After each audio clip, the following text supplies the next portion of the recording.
Pendant des siècles, l'Europe était fière de sa philosophie, de sa musique, de sa science. Mozart à Vienne, Goethe à Weimar, Einstein à Berlin. Et pourtant, sur le même continent qui a vu naître les Lumières, l'une des persécutions les plus brutales et systématiques de l'histoire humaine a également germé, l'antisémitisme nazi. Pourquoi? Les nazis haïssaient-ils les Juifs? La réponse semble évidente. Idéologie raciste, propagande, une guerre qui cherchait des boucs émissaires, mais la vérité est plus dérangeante. La haine nazie n'est pas née de nulle part en 1933, ni ne s'est limitée au discours d'Adolf Hitler. Elle était le résultat d'une histoire bien plus ancienne, une histoire tissée au fil de millénaires de préjugés religieux, de mythes économiques, de théories raciales et de défaites nationales. Le Troisième Reich n'a pas inventé l'antisémitisme. Il l'a hérité, l'a repris des sermons médiévaux qui accusaient les Juifs de déicide. Elle l'a nourri avec la calomnie de la peste noire, avec les pogroms zoroastriens, avec des pamphlets conspirationnistes comme les protocoles des sages de Sion, une falsification destinée à révéler un complot mondial. Et elle l'a raffiné au XXe siècle, marqué par l'humiliation allemande après la Première Guerre mondiale. Le paradoxe est brutal. Alors que certains Juifs avaient servi comme médecins, soldats, artistes et voisins en Allemagne, ils furent accusés d'être des ennemis de l'intérieur. Non pas pour ce qu'ils faisaient, mais pour ce qu'ils étaient censés représenter. Non pas pour leurs actions concrètes, mais pour des mythes ancestraux qui, répétés encore et encore, sont devenus des vérités admises.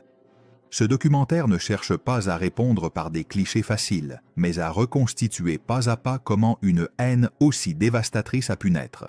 De l'Antiquité romaine à la Nuit de cristal, nous verrons comment les racines des préjugés se sont entremêlées aux crises de l'Europe et comment Hitler et ses partisans ont su manipuler ces peurs pour en faire un système politique.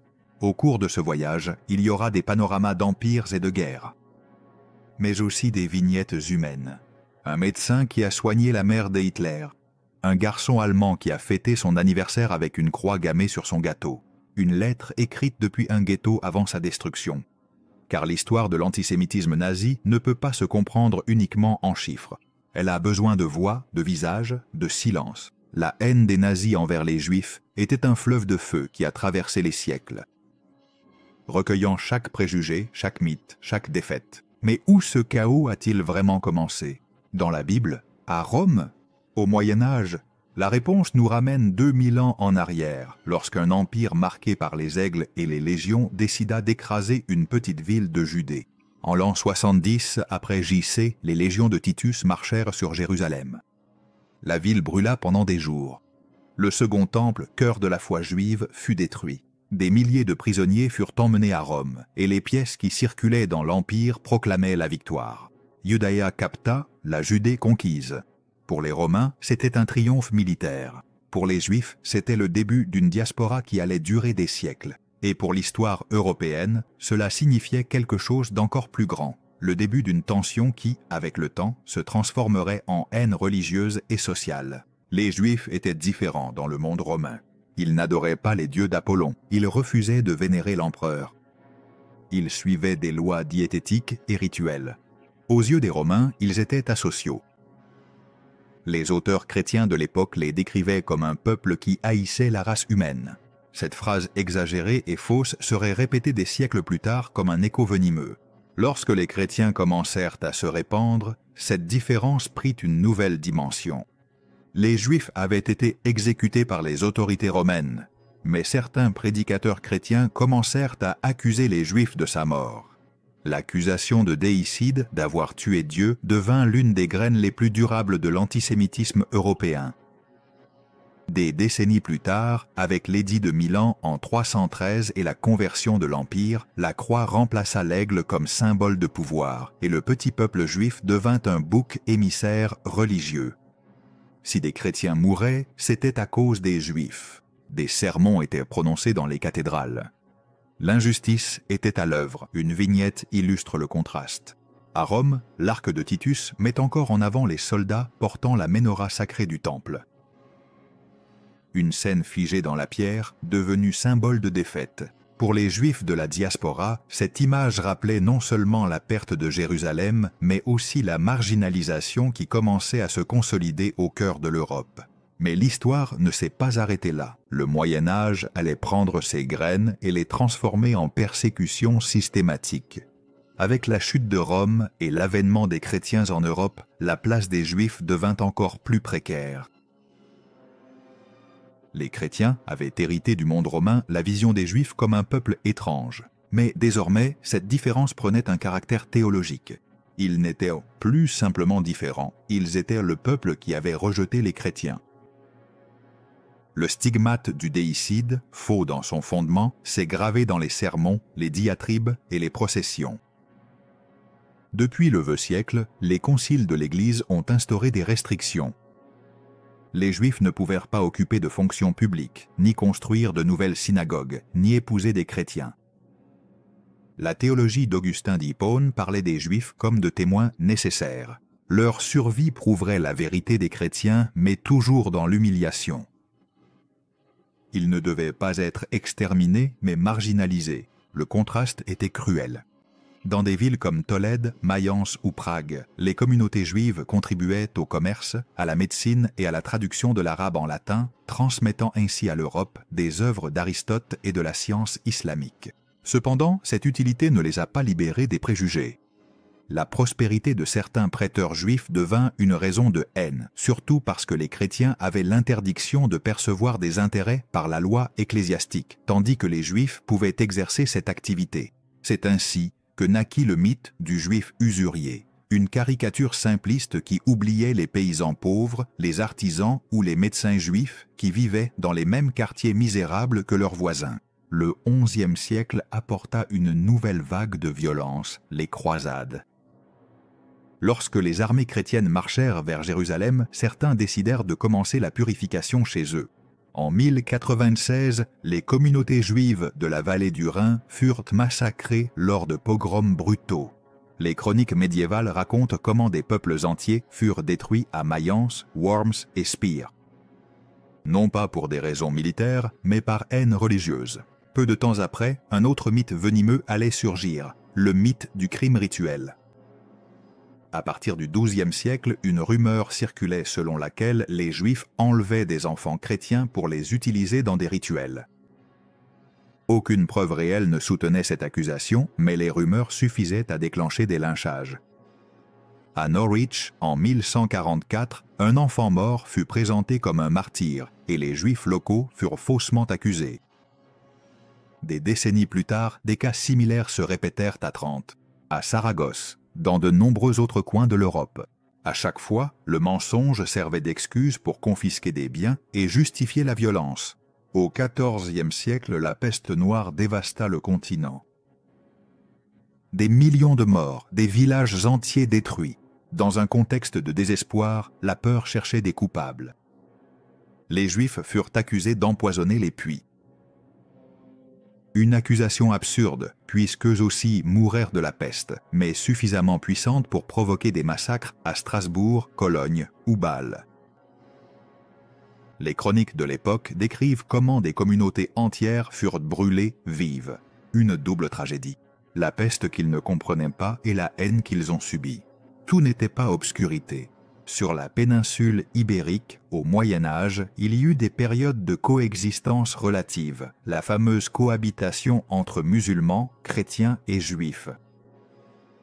Des philosophes comme Maïmonide ou des poètes comme Yehuda Halevi s'épanouirent dans ce contexte. Mais cette tolérance était fragile. Avec la Reconquête et l'Inquisition, les Juifs furent de nouveau contraints de se convertir ou de s'exiler. En 1492, les rois catholiques signèrent l'édit d'expulsion. Des dizaines de milliers de Juifs durent quitter l'Espagne, emportant avec eux les clés de leur maison auxquelles ils ne reviendraient jamais. Une simple vignette suffit à l'imaginer. Une famille séfarade quittant Tolède en caravane, la Torah enveloppée dans un tissu et la clé en fer suspendue à leur cou. Pour eux, c'était un exil à la fois matériel et spirituel. Pour l'Europe, c'était une nouvelle démonstration de la façon dont le mythe du peuple maudit avait réussi à expulser des citoyens qui avaient été une part intégrante de la vie culturelle et économique. À la fin du Moyen Âge, les Juifs d'Europe vivaient dans des ghettos murés, subissaient des taxes spéciales et portaient le poids de siècles de calomnies. Usuriers, hérétiques, meurtriers de chrétiens, empoisonneurs de puits. Des mythes mensongers, mais répétés jusqu'à devenir une seconde peau de la société chrétienne. Et pourtant, avec l'arrivée de la modernité, quelque chose semblait changer. L'Illustration, avec sa promesse de liberté, d'égalité et de fraternité, offrait un horizon différent. La question était de savoir si l'émancipation mettrait fin à l'antisémitisme ou si elle ne ferait que le transformer sous de nouvelles formes. Le XVIIIe siècle apporta avec lui un séisme intellectuel, l'Illustration. Des philosophes comme Voltaire, Rousseau et Montesquieu proclamèrent les droits universels, l'égalité devant la loi et la raison au-dessus de la superstition. Dans ce nouveau climat, la marginalisation des Juifs semblait un anachronisme. La Révolution française de 1789 le confirma. Pour la première fois, en 1791, l'émancipation des Juifs fut décrétée. Ils pouvaient être des citoyens à part entière, avec le droit de vote, d'exercer des professions et de s'intégrer à la nation. Un jeune juif alsacien écrivit dans son journal « Aujourd'hui, nous ne sommes plus parisiens, nous sommes français ». L'émancipation s'est lentement répandue dans d'autres endroits. Les Pays-Bas, certains États allemands, l'Empire austro-hongrois, les Juifs ont rejoint les universités, la politique, la vie culturelle. À Berlin, Moses Mendelssohn défendait la compatibilité entre la foi juive et la modernité. À Vienne, des familles juives comme les Rothschild sont devenues des banquiers influents. Cela semblait être le début d'un nouveau chapitre. Mais les préjugés n'ont pas disparu. Il a simplement changé de direction. Si, au Moyen Âge, l'antisémitisme était religieux, au XIXe siècle, il a pris un visage laïque et racial. Beaucoup de libéraux acceptaient l'émancipation en théorie, mais demandaient aux Juifs de s'assimiler, d'abandonner leurs propres coutumes et de se fondre dans la majorité. Ceux qui prospéraient économiquement étaient vus avec suspicion, trop visibles, trop puissants. En France, l'antisémitisme a éclaté de façon brutale lors de l'affaire Dreyfus. En 1894, un capitaine juif de l'armée française, Alfred Dreyfus, fut accusé de trahison. Le procès fut entaché de falsification et de préjugés. La presse appelait à la mort des Juifs. Des années plus tard, son innocence fut prouvée, mais le scandale divisa le pays. La leçon fut amère. Même dans la République de l'égalité, l'antisémitisme pouvait ronger les institutions. En Allemagne, l'unification de 1871 et la montée du nationalisme créèrent une autre source de développement. Il s'agissait d'un Volksgeist, un esprit du peuple allemand. Quelle place les Juifs occupaient-ils dans cette définition ? De nombreux intellectuels racistes répondirent « aucune ». L'antisémitisme allemand du XIXe siècle ne se concentrait plus sur la religion, mais sur le sang. Le Juif était perçu comme une race étrangère, impossible à assimiler. Des auteurs comme Houston Stewart Chamberlain répandirent l'idée d'une lutte éternelle entre les races aryennes et sémitiques. Il s'agissait de pseudosciences, fondées sur des mesures de crâne et des théories absurdes, mais publiées dans des livres largement diffusés. Une phrase revenait sans cesse. « Le Juif est l'ennemi de l'intérieur ». Pendant ce temps, les Juifs allemands tentaient de s'intégrer. Des milliers d'entre eux combattirent lors de la guerre franco-prussienne de 1870, fiers de porter l'uniforme allemand. Les familles cultivèrent la musique, la philosophie, le commerce. Et pourtant, le mythe de l'ennemi grandissait dans les pamphlets et les discours politiques. Une image nous montre cette contradiction. Heinrich Heine, poète juif allemand du XIXe siècle, s'est fait baptiser chrétien pour réussir dans la littérature. Il a lui-même écrit que le baptême était son billet d'entrée dans la société européenne. Pourtant, il n'a jamais cessé d'être désigné comme juif. Ainsi, à l'arrivée du XXe siècle, l'Europe était marquée par un paradoxe. Les Juifs étaient des citoyens intégrés dans de nombreux États, mais ils étaient toujours présentés comme des étrangers, suspects, dangereux. Le préjugé médiéval s'était transformé en racisme moderne, et bientôt, une falsification née en Russie allait donner à l'antisémitisme une nouvelle arme, l'idée d'une conspiration mondiale. Au début du XXe siècle, l'Europe était déjà imprégnée de théories raciales, de nationalisme agressif et de préjugés religieux hérités de plusieurs siècles. Mais il fallait une étincelle pour donner une forme conspirationniste à toute cette haine. Cette étincelle prit la forme d'un pamphlet, Les Protocoles des Sages de Sion. Le document est apparu en Russie vers 1903. Il révélait, soi-disant, les actes secrets d'une réunion de dirigeants juifs qui projetaient de dominer le monde. Contrôler la banque, manipuler la presse, semer des révolutions. Un complot digne d'un mauvais feuilleton. Et c'était une falsification. Des enquêtes ultérieures ont montré qu'une grande partie du texte avait été copiée d'un pamphlet politique français du XIXe siècle qui n'avait rien à voir avec les Juifs. C'était de la propagande, une fraude consciente. Cependant, dans un contexte de crise et d'antisémitisme enraciné, beaucoup l'ont cru authentique. La police tsariste l'a diffusé pour détourner la colère populaire vers un bouc émissaire.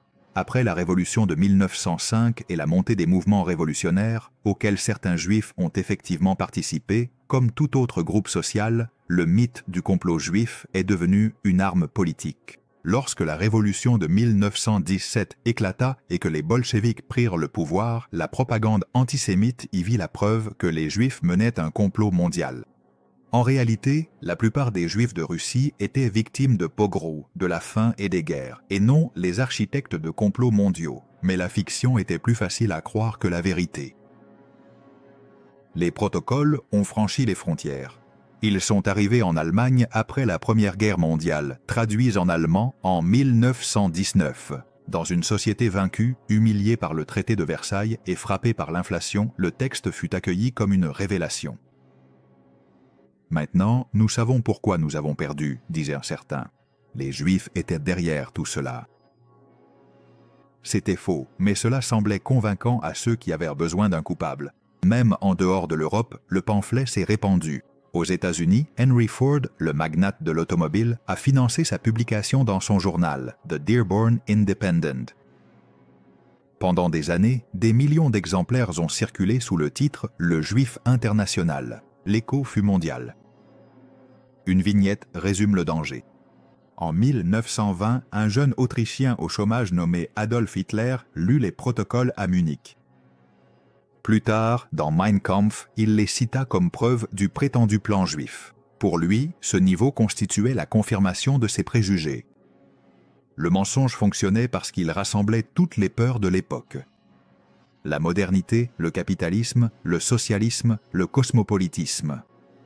Tout pouvait être attribué à un ennemi unique et caché. Les protocoles offraient une fausse carte, mais séduisante. Le chaos avait un responsable, et c'était les Juifs. Des décennies plus tard, des historiens et des tribunaux démontreraient, preuves abondantes à l'appui, que les protocoles étaient une falsification, et pourtant leur héritage a persisté. Les nazis en firent des manuels de propagande, les présentant dans des expositions et des écoles. Le faux devint la vérité officielle. Le mythe du complot mondial n'était pas une création isolée, mais la cristallisation de siècles de préjugés.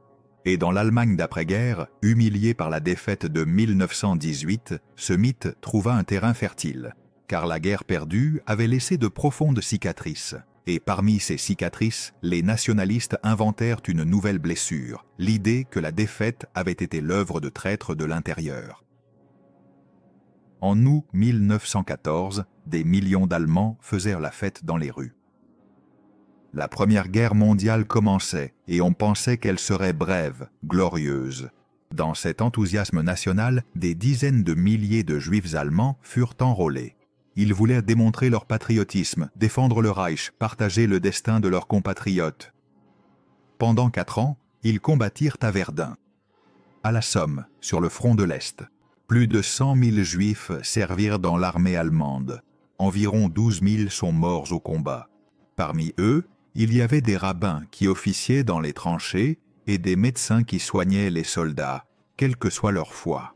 Un exemple, Einstein Toller. Soldat, juif bavarois, il écrivit depuis le front que la guerre lui avait appris la fraternité de la souffrance au-delà de la religion. C'était une génération qui croyait avoir prouvé son appartenance à la nation allemande. Mais en novembre 1918, l'Allemagne capitula. Le Kaiser abdiqua, la République fut proclamée à Weimar, et au lieu d'assumer la défaite comme le résultat de la guerre totale, de nombreux nationalistes inventèrent un mythe. L'Allemagne n'avait pas été vaincue sur le champ de bataille, mais trahie de l'intérieur. C'était le fameux coup de poignard dans le dos, la légende du Dolchstoß. Qui étaient les prétendus traîtres? Les socialistes, les communistes, les pacifistes et bien sûr les juifs. Bien que les preuves montraient que les soldats juifs s'étaient battus et étaient morts comme les autres, la propagande nationaliste les désignait comme des conspirateurs ayant saboté l'effort de guerre. En 1919, des brochures et des journaux répétaient l'accusation. Les révoltes d'après-guerre, menées en partie par des figures juives comme Rosa Luxembourg, servirent de prétexte pour mêler politique et préjugés raciaux.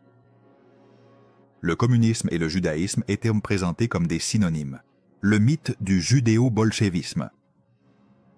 La crise économique a tout aggravé. En 1923, l'inflation atteignit des niveaux délirants. Des billets de plusieurs millions de marks servaient à peine à acheter du pain. Dans ce climat de désespoir, les banques et les commerçants juifs furent accusés de s'enrichir aux dépens du peuple. Une fois de plus, la réalité était plus complexe. Beaucoup de juifs furent également ruinés par l'inflation, mais il était plus simple de croire au récit d'un ennemi intérieur. Une histoire personnelle l'illustre. Léo Lowenstein, un juif vétéran de guerre, fonda dans les années 1920 une association d'anciens combattants juifs. Dans ses discours, il rappelait qu'eux aussi avaient versé leur sang pour l'Allemagne. Mais lors des rassemblements nationalistes, il était insulté comme un traître. Sa médaille de fer ne le protégea pas du mépris. C'est dans ce contexte qu'Adolf Hitler fit son apparition. Un capitaine autrichien qui avait servi sur le front de l'Ouest, blessé à Ypres. Humilié par la défaite. Dans les bars de Munich, il absorba le mythe du coup de poignard dans le dos et le fusionna avec les protocoles. Selon lui, les Juifs étaient responsables de tout. La défaite, le communisme, l'inflation, la décadence culturelle, c'était un récit total. En 1923, plus précisément en cette année-là, Hitler tenta le putsch de Munich. Il échoua, mais lors de son procès, il proclama que son combat était contre le poison juif qui infecte le peuple allemand. La presse relaya ses propos et soudain sa voix commença à se faire entendre au-delà de la Bavière. La décennie suivante porterait ce discours au cœur de la politique allemande. La République de Weimar, fragile, allait affronter crise sur crise. La Grande Dépression, le chômage massif, la défiance envers la démocratie. Dans ce terreau, l'antisémitisme n'était pas un résidu médiéval, mais une arme politique prête à être utilisée. Le point de rupture était proche, car en 1933 Hitler arriverait au pouvoir, et ce qui n'était que mythe, propagande et pamphlet deviendrait une politique d'État. Vienne, début du XXe siècle. Une ville vibrante, des cafés pleins d'écrivains, les concerts de Mahler, les avancées de Freud en psychologie. Mais sous cette surface brillante, il y avait aussi des ressentiments nationalistes et des pamphlets antisémites. C'est dans ces rues qu'un jeune Autrichien, qui avait échoué dans son rêve de devenir peintre, commença à absorber une haine qui allait marquer le siècle. Adolf Hitler. Adolescent, Hitler vit une expérience paradoxale. Sa mère, Clara, est tombée malade d'un cancer. Le médecin qui l'a soignée jusqu'à la fin était un juif, le docteur Edward Bloch. Des années plus tard, Hitler se souviendrait de lui avec respect et gratitude. Et pourtant, cela ne l'a pas immunisé contre l'antisémitisme. Au contraire, à Vienne, il fut confronté à une avalanche de propagande anti-juive qui lui fournit rapidement un cadre idéologique. Dans la capitale impériale, il existait des journaux de personnalités tels que Clara Lueger, maire qui remportait les élections avec des discours ouvertement antisémites. Lueger parlait de défendre les chrétiens contre les juifs, qui, selon lui, contrôlaient le commerce et la culture. C'était un message populiste conçu pour mobiliser le ressentiment. Hitler l'écoutait attentivement. Pendant des années de pauvreté, vivant dans des auberges, vendant des cartes postales peintes, Hitler voyait des Juifs intégrés à la vie culturelle et économique de Vienne. Et au lieu d'admiration, il développa du ressentiment. À ses yeux, ils incarnaient tout ce qu'ils ne pouvaient pas atteindre: le succès, l'éducation, le cosmopolitisme. La haine se mêlait à la frustration personnelle. Lorsque la Première Guerre mondiale éclata, Hitler s'engagea comme volontaire dans l'armée bavaroise. Là, il trouva la camaraderie et un sens à sa vie, mais la défaite de 1918 le dévasta. Dans le chaos de Munich, la théorie du coup de poignard dans le dos offrait une explication confortable. Ils n'avaient pas perdu, l'armée n'avait pas perdu. Ils avaient perdu à cause des Juifs et des socialistes. En prison, après le putsch manqué de 1923, il écrivit Mein Kampf. Sur ces pages, il cristallisa sa vision du monde, l'histoire comme une lutte raciale, les Juifs comme des parasites qui infectaient les peuples. Le devoir du chef était de démasquer cet ennemi. Hitler ne se présentait pas seulement comme un homme politique, mais comme un prophète qui révélait un secret caché, le prétendu complot juif. Le nazisme n'était pas un tel secret. Faites simple, c'était une idéologie qui mélangeait nationalisme extrême, racisme pseudo-scientifique et théorie du complot. Les Juifs n'étaient pas haïs pour ce qu'ils faisaient individuellement, mais pour ce qui leur était collectivement attribué. Communisme et capitalisme. Décadence culturelle et pouvoir économique. Pacifisme et guerre. Tout et son contraire. Une vignette humaine éclaire le contraste. Docteur. Bloch lui-même, un juif qui avait pris soin de la mère d'Hitler, fut protégé au début du régime par les ordres personnels du Führer avant d'émigrer aux États-Unis. Un geste isolé qui n'efface pas la brutalité systématique. Cela a montré comment même la gratitude personnelle était subordonnée à une idéologie totalitaire. Le message d'Hitler a mis le feu à un peuple frappé par le chômage massif et l'humiliation internationale. Par des discours enflammés accusant les Juifs de tous les maux, Hitler a transformé le ressentiment en programme politique. Et en 1933, lorsqu'il fut nommé chancelier, la haine passa des tavernes et des pamphlets à la loi. La question était: comment cette haine idéologique allait-elle se traduire dans la vie quotidienne des Juifs allemands? La réponse ne tarda pas à venir. Boycott, loi, persécution. Et enfin, une nuit de verre brisé qui annonçait le début de la catastrophe. 30 janvier 1933. Adolf Hitler a prêté serment en tant que chancelier d'Allemagne. Dehors, dans les rues, des milliers de personnes célébraient avec des torches. Pour les Juifs allemands, c'était le début d'un cauchemar. Le régime n'a pas tardé à montrer ses intentions. Le 1er avril 1933, à peine 2 mois après son arrivée au pouvoir, les nazis ont organisé un boycott national des magasins juifs. Les SA, portant des brassards, se tenaient devant les portes, peignaient des étoiles de David sur les vitrines et dissuadèrent les clients. C'était le premier signe. Loi publique d'exclusion. La même année, les lois sur la fonction publique furent adoptées. Aucun juif ne pouvait travailler dans les institutions d'État. Les professeurs, juges, médecins furent expulsés de leur poste. La logique était claire: effacer les Juifs de la vie allemande étape par étape. En 1935, les lois de Nuremberg furent promulguées. Ce n'était pas de simples règlements, mais le cœur même de l'antisémitisme légal. Elles définissaient qui était juif selon des critères raciaux, interdisaient les mariages mixtes et retiraient la citoyenneté allemande à tous les Juifs. Un voisin qui avait servi dans la même tranchée que vous pouvait bientôt être déclaré étranger dans son propre pays. La propagande renforçait ces mesures.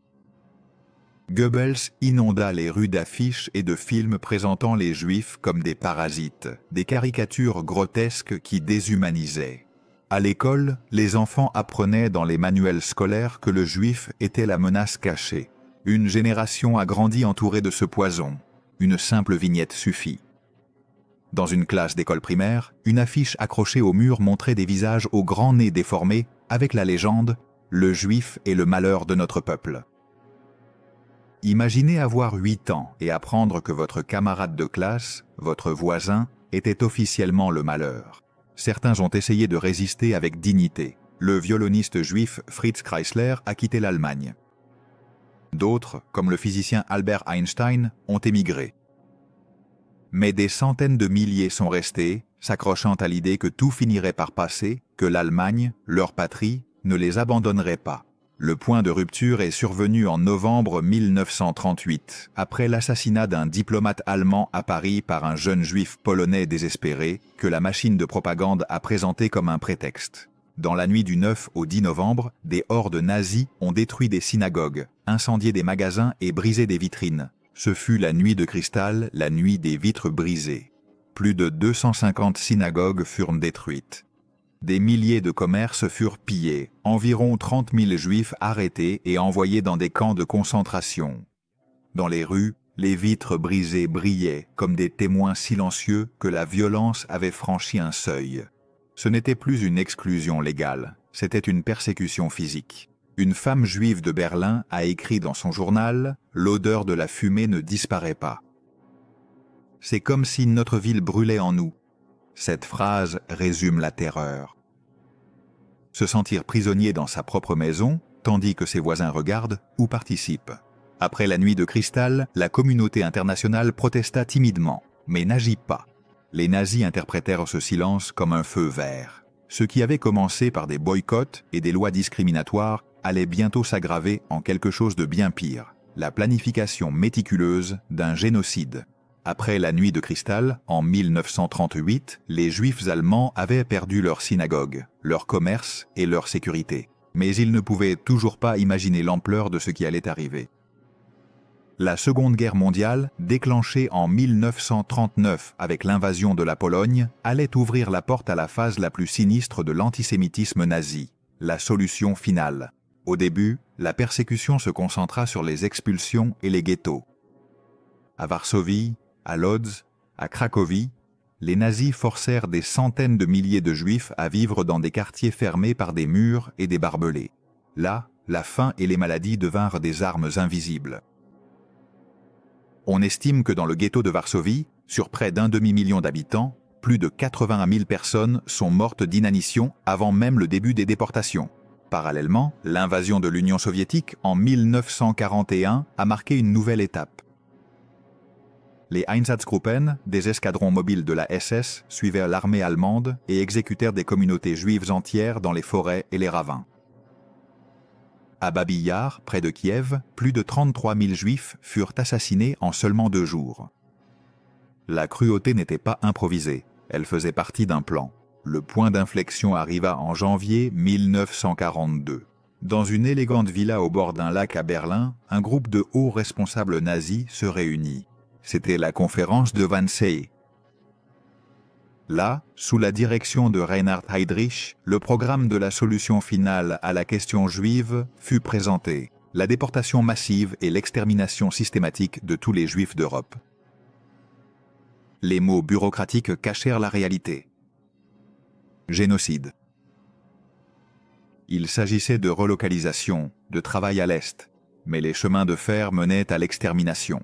Auschwitz, Treblinka, Sobibor, Belzec, Chelmno, Majdanek, des noms qui aujourd'hui sont synonymes d'horreur. Dans ces camps, l'industrialisation de la mort atteignit son expression la plus brutale. Des chambres à gaz déguisées en douches, des fours crématoires qui fonctionnaient jour et nuit, des trains chargés d'hommes, de femmes et d'enfants qui arrivaient sans savoir ce qui les attendait. Une vignette nous rend la dimension humaine. Dans le ghetto de Varsovie, un père écrivit une lettre avant d'être déporté. Il la cacha dans une bouteille sous terre. Il y disait « Si un jour quelqu'un trouve ces mots, qu'il sache que nous avons vécu, que nous avons aimé, que nous n'étions pas des ombres. » Des décennies plus tard, cette lettre fut retrouvée. Témoignage d'une humanité niée.